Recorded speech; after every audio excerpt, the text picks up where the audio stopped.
शास्त्रों के अंदर कहा गया है लक्ष्य 84। लक्ष्य के दो अर्थ है। एक अर्थ लक्ष्य माना लाख, और दूसरा लक्ष्य माना ध्यान देना। कहते हैं लक्ष्य में रखते हुए काम करना, ध्यान में रखते हुए काम करना।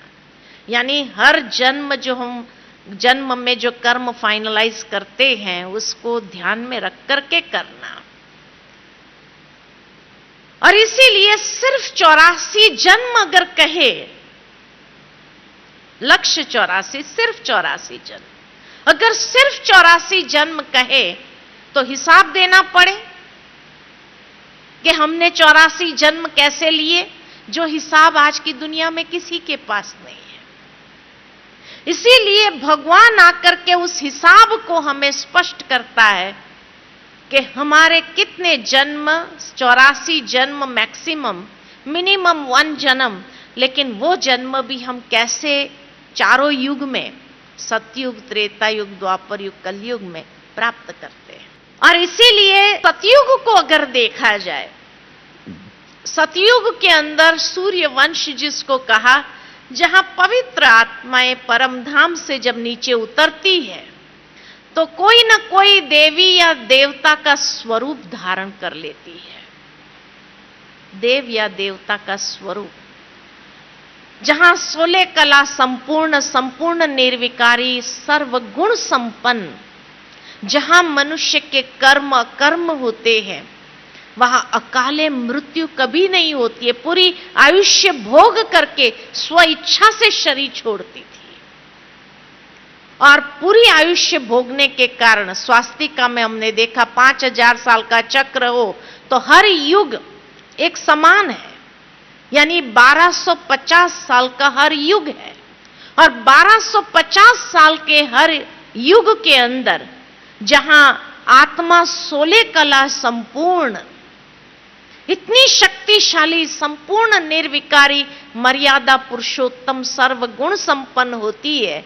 और इसीलिए सतयुग में राज्य करने वाले श्री लक्ष्मी और श्री नारायण, लेकिन श्री नारायण का जो बचपन का स्वरूप है, कभी उसका फोटो नहीं देखा आपने। उसका बचपन का स्वरूप कौन सा है? तो एक भजन याद आता है मुझे, आपने भी कई बार ये भजन गाया होगा कि श्री कृष्ण गोविंद हरे मुरारी, हे नाथ नारायण नम वासुदेव। श्री कृष्ण की पूरी जीवन कहानी उसमें बताई गई है एक ही लाइन में। बचपन में जिसको श्री कृष्ण कहा, थोड़ा बड़ा हुआ, ग्वाल बाल बना, तब उसको गोविंद कहा। जब रास लीला रचाई तो उसको हरे मुरारी कहा, और जब राजगद्दी पर बैठता है तो नाथ नारायण, वही वासुदेव है। ये वासुदेव की अलग अलग स्टेजेस है। तो अगर नाथ नारायण सतयुग में है, सत्य नारायण, सूर्य नारायण सतयुग में, तो श्री कृष्ण कहां होना चाहिए? उसका बचपन तो वहीं होना चाहिए। और इसलिए सतयुग के अंदर 150 साल की जब आयुष्य है, इतने पूरी आयुष्य भोग के जब शरीर छोड़ते हैं, तो 1250 साल में सिर्फ 8 जन्म होते हैं। 8 जन्म वो भरपूरता से जीवन जीते हैं, पूरा सुख भोग करके जीवन जीते हैं, कर्म श्रेष्ठ। इसीलिए श्री कृष्ण की जब जयंती मनाते हैं ना, जन्माष्टमी, जन्माष्टमी माना 8 जन्म की जयंती मना रहे हैं। We celebrate the birth of Krishna in all 8 births. Janmashtami 8 जन्म की जयंतियां मना रहे हैं, इसलिए बड़े धूमधाम से मनाते हैं, क्योंकि उसका 8 जन्म इतना श्रेष्ठ था। सतयुग के हर जन्म इतना महान था, तो 8 जन्म की जयंतियां मनाते हैं, जन्माष्टमी। और जैसे ही सतयुग पूरा हुआ और दूसरा युग आया जिसको कहा गया त्रेता युग, चंद्रवंश, जहां पर सतयुग जितनी परफेक्शन नहीं है, लेकिन जहां पर श्री राम का राज्य है, श्री रामचंद्र जिसको कहा, 2 कला कम हो गई। 16 कला संपूर्ण थे। 16 कला कोई गिनती की नहीं होती है, परफेक्शन का फिगर है। कोई बात 100% करेक्ट होती है तो क्या कहते हैं, 16 आनी सच है। संपूर्ण खिला हुआ चंद्रमा होगा तो कहेंगे 16 कला संपूर्ण है। तो 16 फिगर परफेक्शन का है ना।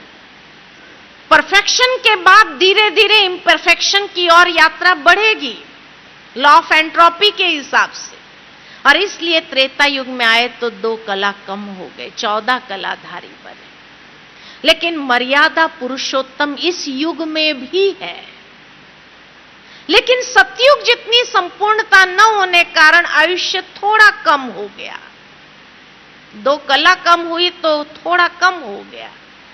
और इसलिए 125 साल के आसपास जब आयुष्य हो जाती है तो जन्म बढ़ जाते हैं, 8 जन्म से 12 जन्म हो जाते हैं। तो सतयुग के अंदर श्री कृष्ण के 8 जन्म की जयंती मनाते हैं हम, क्योंकि इतनी श्रेष्ठ आत्मा थी। और 8वें जन्म के बाद 9वें जन्म पर श्री राम का जन्म होता है। इसीलिए राम नवमी मनाई जाती है कि 9वें नंबर पर श्री राम है, तो उसकी जयंती भी इतनी ही महान थी, उसका जन्म भी इतना श्रेष्ठ था, तो उसके जन्म का भी हम जश्न मनाते हैं। कितना सुंदर! भक्ति के अंदर हर चीज इतनी सुव्यवस्थित है, लेकिन हमने कभी उसके भाव को समझा नहीं, इसलिए उसका आनंद नहीं ले सकते। तो इस तरह से मर्यादा पुरुषोत्तम श्री राम की भी जयंती हम मनाते हैं। भले 125 साल हो गया, 150 साल से कम हो गए, लेकिन फिर भी बहुत श्रेष्ठ कर्म उनके भी थे। लेकिन जैसे जैसे तीसरा युग आता है, द्वापर, जहां सत्य के साथ असत्य मिक्स होने लगा, अकाले मृत्यु आरंभ होने लगी। और अकाल मृत्यु जब आरंभ हो जाती है तो जरूर है आत्मशक्ति क्षीण हो गई। 1250 यानी 2500 साल पूरे हो गए, आधा समय पूरा हो गया 5000 साल में, तो आधी कलाएं भी कम हो गई। तो 16 कला से द्वापर युग में सिर्फ 8 कलाधारी हो जाते। इतनी ही पोटेंशियल रह गई, और इसलिए अकाले मृत्यु होने कारण जन्म बढ़ गए, 21 जन्म हो गए द्वापर युग में। और इस युग में मनुष्य भक्ति आरंभ करता है, अव्यभिचारी भक्ति होती है। पहले के जमाने के राजाओं के महलों में देखेंगे आप, अगर राजस्थान के एक राजाओं के महल को देखने जाएंगे ना, आपको हर जगह महल में एक मंदिर मिलेगा। हर राजाओं के महल में एक मंदिर मिलेगा, और अक्सर हर राजाओं के महल में शिव का ही मंदिर मिलेगा। शिव के पुजारी थे, क्योंकि इमीडिएट द्वापर युग में उतरते ही वो शिव की आराधना करना आरंभ करते हैं। लेकिन धीरे धीरे बाद में मनुष्य आत्माएं जो देवी देवताएं होकर के गए, उनके मंदिर बना करके उनकी पूजा आरंभ कर देते हैं। और इस तरह से अव्यभिचारी भक्ति, एक ही भक्ति आरंभ होती है। संन्यास धर्म भी शुरू होते हैं, कुछ महान ऋषियों का जन्म होता है और पुण्य कर्म आरंभ हो जाते हैं। कर्म मनुष्य के पुण्य कर्म होते हैं। इसी युग में परमात्मा का पैगंबर संदेश लेकर के आते हैं, और इस तरह से द्वापर युग चलता है। मनुष्य के 21 जन्म होते हैं, और जैसे जैसे समय बीतता जाता है, कलयुग आता है, तो कलयुग के अंदर 1 या 2 कला रह जाती है। इसीलिए लोग कहने में कह देते हैं कि किसी व्यक्ति के अंदर 99 अवगुण है, लेकिन एक तो गुण होगा, उस एक गुण को देख करके ही तो आगे बढ़ो। तो 1 या 2 गुण रहते हैं। इतनी कला क्षीण हो जाती है, इतनी आत्मा की ताकत क्षीण हो जाती है और इसलिए अकाले मृत्यु बढ़ जाती है, क्योंकि मनुष्य के कर्म इस युग में विकर्म ज्यादा है। विकर्म यानी पाप कर्म, विकृत कर्म, विकारों के वश कर्म, उसको कहा विकर्म। मनुष्य की आयुष्य कम होने लगती है और जन्म बढ़ जाते हैं। कोई जन्म 5 साल में शरीर छोड़ देता, कोई जन्म 80 साल तक, 90 साल तक खींच लेता है। इस तरह से इम्बैलेंस हो जाता है और कलयुग के अंदर करीबन 42 जन्म होते हैं।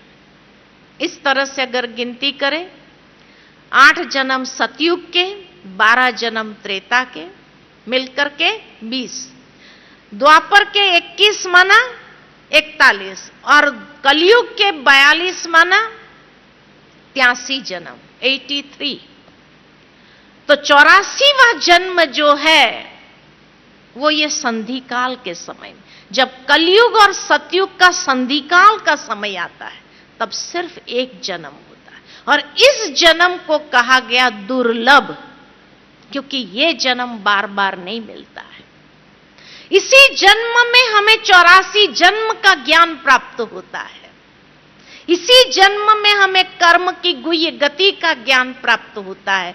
इसी जन्म में जब यह संधिकाल का समय है, तो इस संधिकाल के समय को कहा जाता है पुरुषोत्तम कल्याणकारी संगम युग, जहां 2 युगों का संगम होता है और जहां आत्मा का परमात्मा के साथ संगम होता है, जहां आत्मा पुरुष में से उत्तम पुरुष बनने का पुरुषार्थ करती है और ईश्वर की कृपा से उसका कल्याण होता है। इसलिए इस युग का नाम है पुरुषोत्तम कल्याणकारी संगम युग।